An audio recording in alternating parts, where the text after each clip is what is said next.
ವಿಧಿ ತುಂಬ ಕ್ರೂರಿ ಅಂತ ಗೊತ್ತು, ಬಟ್ ಇಷ್ಟೊಂದು ಕ್ರೂರಿ ಆಗಬಾರ್ದು. ಆ ಜವರಾಯ ಕೂಡ ತಾನು ಯಾರ ಪ್ರಾಣ ಪಕ್ಷಿನ ಎಗರಿಸ್ತಾ ಇದ್ದೀನಿ, ತಾನು ಯಾರನ್ನ ಹೊತ್ತೊಯ್ತಿದ್ದೀನಿ ಅಂತ ಒಂದು ಸೆಕೆಂಡ್ ಕ್ಲಾರಿಫಿಕೇಶನ್ ತೊಗೊಂಡ್ಬಿಟ್ರೆ ಬಹುಶಃ ಈ ಥರದ ಘಟನೆಗಳು ನಡೀಲಿಕ್ಕಿಲ್ಲ. ಬಟ್ ಅದೆಲ್ಲ ಚಾನ್ಸಸ್ ಇಲ್ಲ. ಯಾರನ್ನು ಕರ್ಕೊಂಡು ಹೋಗಬೇಕು ಅಂತ, ಯಾರ ಕುಣಿಕೆಗೆ ನೇಣು ಬಿಗಿಬೇಕು ಅಥವಾ ಯಾರ ಪ್ರಾಣ ಪಕ್ಷಿನ ನಿಲ್ಲಿಸಬೇಕು ಅಂತ ಜವರಾಯ ಫಿಕ್ಸ್ ಆಗ್ತಾನೋ ಆ ಕ್ಷಣಕ್ಕೆ ಅವರ ಉಸಿರಾಟ ನಿಂತೇ ನಿಲ್ಲುತ್ತೆ. ನಾನು ಈ ಕ್ಷಣ ಈ ವಿಚಾರದ ಬಗ್ಗೆ ಮಾತನಾಡ್ತಿರೋದಕ್ಕೆ ಕಾರಣ, ಕನ್ನಡ ಮತ್ತು ತೆಲುಗು ಕಿರುತೆರೆ ಲೋಕದಲ್ಲಿ ಗುರುತಿಸ್ಕೊಂಡಿರ್ತಕ್ಕಂಥ ಪವಿತ್ರ ಜೈರಾಮ್ ಅವರು ನಿನ್ನೆ ರಸ್ತೆ ಅಪಘಾತದಲ್ಲಿ ಸಾವನ್ನಪ್ಪಿದ್ರು. ಇವತ್ತು ಅವರ ಅಂತ್ಯ ಸಂಸ್ಕಾರ ನಡೀತು. ಅವರೊಟ್ಟಿಗೆ ಒಡನಾಟ ಇಟ್ಕೊಂಡಿದ್ದಂತಹ, ಅವರೊಟ್ಟಿಗೆ ಸಿನಿಮಾಗಳಲ್ಲಿ ಸೀರಿಯಲ್ಗಳಲ್ಲಿ ಅಭಿನಯಿಸ್ತಿದ್ದಂಥ ಚಕ್ರವರ್ತಿ ಚಂದ್ರಚೂಡ್ ಅವರು ನಮ್ಮೊಟ್ಟಿಗಿದ್ದಾರೆ. ಅವ್ರ ಬಗ್ಗೆ ಮಾತನಾಡಲಿಕ್ಕೆ, ಜೊತೆಗೆ ಅವರ ಅಪ್ಕಮಿಂಗ್ ಸಿನಿಮಾಗಳ ಬಗ್ಗೆ ಒಂದಿಷ್ಟು ಮಾತಾಡೋದಿದೆ, ಅವ್ರನ್ನ ಮಾತಾಡಿಸ್ತಾ ಹೋಗ್ತೀನಿ. ಹಾಯ್ ಸರ್, ನಮಸ್ಕಾರ. ಫಸ್ಟ್ ಟೈಮ್ ಗ್ಯಾರಂಟಿ ನ್ಯೂಸ್ ಜೊತೆ ಮಾತಾಡ್ತಿದ್ದೀರಿ. ಸೊ ಪವಿತ್ರ ಜೈರಾಮ್ ಅವ್ರ ಬಗ್ಗೆ ಮಾತಾಡಿಸ್ಬೇಕು ಅಂತ ಬಂದ್ವಿ.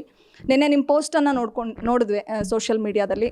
ಸೊ ಅವ್ರ ಜೊತೆಗೆ ಇಲ್ಲೊಬ್ಬ ಮಾಯಾವಿ ಅಂತ ಸಿನಿಮಾ ಮಾಡಿದಿರಿ. ಸೊ ಅದ್ರ ಬಗ್ಗೆ ಮಾತಾಡೋದಾದರೆ, ಪವಿತ್ರ ಜೈರಾಮ್ ನನಗೆ ತುಂಬ ಹಳೆಯ ಪರಿಚಯ, ಒಳ್ಳೆಯ ಗೆಳತಿ. ಮೇಲೊಬ್ಬ ಮಾಯಾವಿ ಅಂತ ಒಂದು ಸಿನಿಮಾ ನಾನು ಬರೆದಿದ್ದೆ, ಆ್ಯಕ್ಟ್ ಮಾಡಿದ್ದೆ. ನನ್ನ ಜೊತೆ ಸಹನಟಿಯ ಕೋ ಆ್ಯಕ್ಟ್ರಾಗಿ ಆ್ಯಕ್ಟ್ ಮಾಡಿದರು. ಒಂದು ವೆಬ್ ಸೀರೀಸಲ್ಲಿ ಕೂಡ ಆ್ಯಕ್ಟ್ ಮಾಡಿದ್ವಿ, ಸೀರಿಯಲಲ್ಲ. ತುಂಬ ನೊಂದ ಜೀವ ಅದು.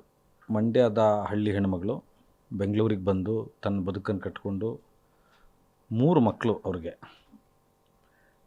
ವೈವಾಹಿಕ ಜೀವನದ ಏರುಪೇರುಗಳು, ಅವರ ತಂದೆಯ ಜೀವನ, ಅದನ್ನೆಲ್ಲ ಓವರ್ಟೇಕ್ ಮಾಡಿ ಬಂದು ಬದುಕನ್ನು ಕಟ್ಕೊಂಡು ತುಂಬ ನೊಂದು ಬೆಂದು ಕಲಾ ಜೀವನದಲ್ಲಿ ತುಂಬ ಚೆನ್ನಾಗಿದ್ದಂಥವ್ರು.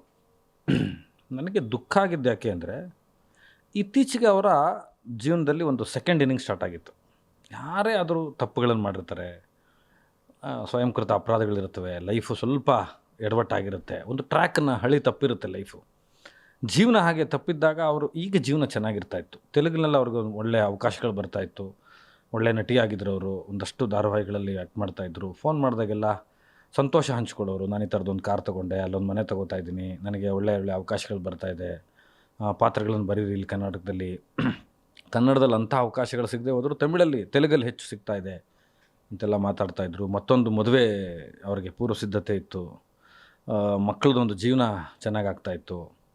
ಇದೆಲ್ಲ ಆಗುವಾಗ ಡೆಸ್ಟಿನಿ ಅಂತ ಕರಿಬೇಕು ಅಥವಾ ಸಮಯ ಅಂತ ಕರಿಬೇಕು, ಒಂದು ಆಕ್ಸಿಡೆಂಟು, ಒಂದು ಆಂಬುಲೆನ್ಸ್ ಬರಲಿಲ್ಲ, ಅದು ತಡ ಆಯಿತು ಅನ್ನೋ ಕಾರಣಕ್ಕೆ ಇದು ತುಂಬ ಕಡೆ ಕೇಳ್ತಾ ಇದ್ವಿ ನಾವು ಇತ್ತೀಚಿನ ದಿನಗಳಲ್ಲಿ. ಆಂಬುಲೆನ್ಸು, ಟ್ರಾಫಿಕ್ಕು ಬರಲಿಲ್ಲ, ತಡ ಆಯಿತು.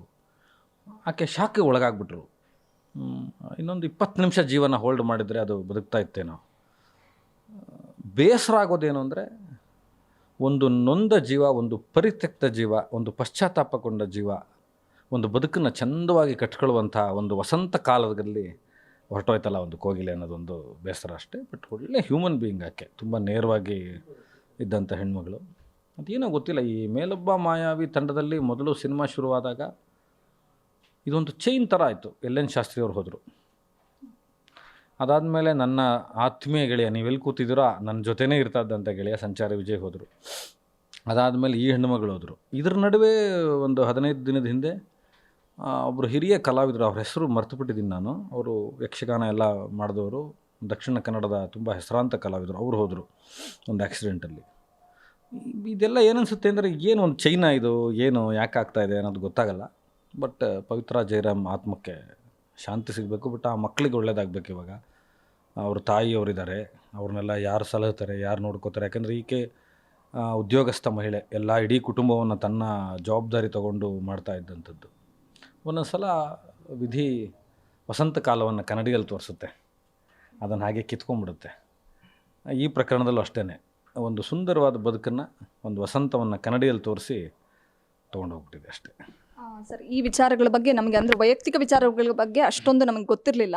ಸೊ ನೀವು ಒಬ್ಬ ಒಳ್ಳೆ ಗೆಳೆಯನಾಗಿದ್ದರಿಂದ ಬಹುಶಃ ಎಲ್ಲ ವಿಚಾರಗಳನ್ನು ನಿಮ್ಮೊಟ್ಟಿಗೆ ಶೇರ್ ಮಾಡ್ಕೊಂಡಿದ್ರು ಅಂತ ಕಾಣಿಸುತ್ತೆ. ಸೊ ಅವರ ವೈಯಕ್ತಿಕ ಜೀವನದಲ್ಲಿ ಆದಂಥ ಯಾವ ಘಟನೆಗಳು ಅವರನ್ನು ತುಂಬ ಕುಗ್ಸಿತ್ತು, ಮತ್ತು 2ನೇ ಮದುವೆ ಬಗ್ಗೆ ಏನೆಲ್ಲ ಕನಸುಗಳನ್ನು ಕಟ್ಟಿದ್ರು ಅದ್ರ ಬಗ್ಗೆ ತುಂಬ ವಿಚಾರಗಳನ್ನು ಶೇರ್ ಮಾಡಿದ್ರ? ಯಾರು ಅವರು, ಏನಾದರೂ ಹೇಳ್ಬೋದಾ? ಇಲ್ಲ, ನನಗೆ ಅಷ್ಟು ಈಗಿನ ಮದುವೆ, ನನಗೆ ರೀಸೆಂಟ್ಲಿ ಫೋನ್ ಮಾಡಿದಾಗ ನಾನು 2ನೇ ಮದುವೆ ಪ್ಲ್ಯಾನ್ ಮಾಡ್ತಾಯಿದ್ದೀನಿ, ಬರಬೇಕು ನೀವು, ನಾನು ಅಲ್ಲೇ ಒಂದು ಮನೆ ಮಾಡ್ತಾಯಿದ್ದೀನಿ, ಅವಕಾಶಗಳು ಚೆನ್ನಾಗಾಗ್ತಾಯಿದೆ, ಕನ್ನಡದಲ್ಲೂ ಪಾತ್ರಗಳು ಬೇಕು, ರೆಫರ್ ಮಾಡಿ ಅಂತೆಲ್ಲ ಹೇಳ್ತಾಯಿದ್ರು. ಆಕೆ ಜೀವನನೇ ಒಂದು ಹೋರಾಟದ ಥರ ಇತ್ತು.